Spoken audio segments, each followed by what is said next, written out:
حضرت عمر فاروق رضی اللہ تعالیٰ عنہ مدینے کی گلی سے گزر رہے ہیں، امیر المومنین ہے، مدینے کی گلی سے گزر رہے ہیں، ایک گھر کے اندر سے بچیوں کے رونے کی آواز آئی، بچیاں رو رہی ہیں، اور بچی اپنی ماں سے کیا کہتی ہے؟ کہتی اماں ابو بکر تو اب انتقال کر گئے، حضرت عمر کا پہلے دن ہے خلافت کا، اب ہمارا کیا بنے گا؟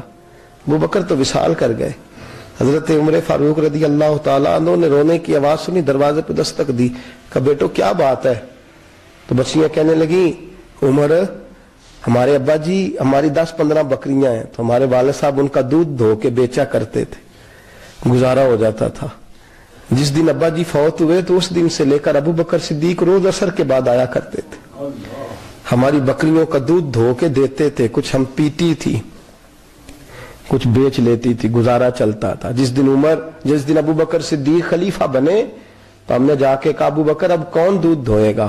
تو سیدنا صدیق اکبر رضی اللہ تعالیٰ عنہ نے فرمایا بیٹے پہلے تو میں مرضی سے خدمت کرتا تھا، اب تو مصطفیٰ کی امت کی نوکری میری ڈیوٹی بن گئی ہے، تو میں آؤں گا۔ بچیاں رو رہی ہیں، حضرت عمر کو بتاتی ہیں، کہتی ہیں ابو بکر چلے گئے ہیں تو ہم پریشان ہیں، یتیم ہیں، لاوارث ہیں، بھائی کوئی نہیں، کون آئے گا، کون دیکھ بھال کرے گا؟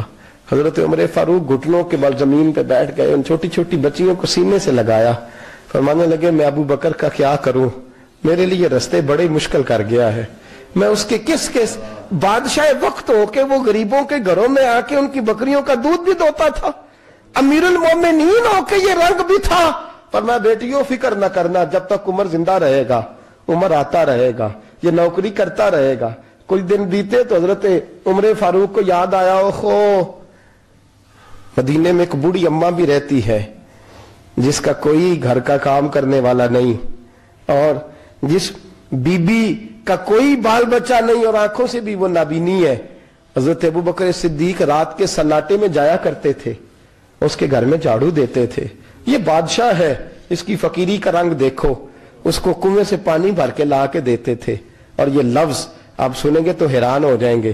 اس بوڑھی اماں کے لیے نا ایک کونے میں گھر میں دور بار سیم ایک جگہ کھود دی تھی جہاں وہ بی بی پخانہ اور پیشاب کرتی تھی۔ امیر المومنین حضرت ابو بکر صدیق رات کو جاتے تھے اور اس کا وہ پخانہ وہاں سے اٹھا کے باہر پھینک کے آیا کرتے تھے۔ اس عورت نے پیغام بھیجا کہ عمر سے کہو میری بھی ڈیوٹیاں تو نے سر انجام دینی ہے۔ عمر فاروق ساری رات کام کرتے، سناٹا گہرا ہوتا تو جھاڑو دبایا ہے بغل میں، اور عمر فاروق نکلے ہوئے، اس بی بی کے گھر میں جھاڑو دیا جا رہا ہے۔ حضرت انس بن مالک فرماتے ہیں میں نے آخری عمر میں بھی اس بوڑھے عمر کو دیکھا ہے، اس بڑھاپے میں بھی میں نے اس شخص کو دیکھا ہے کہ جب وجود کمزور ہو گیا، داڑھی سفید ہو گئی، لیکن پھر بھی اس کا انداز نہیں بدلا۔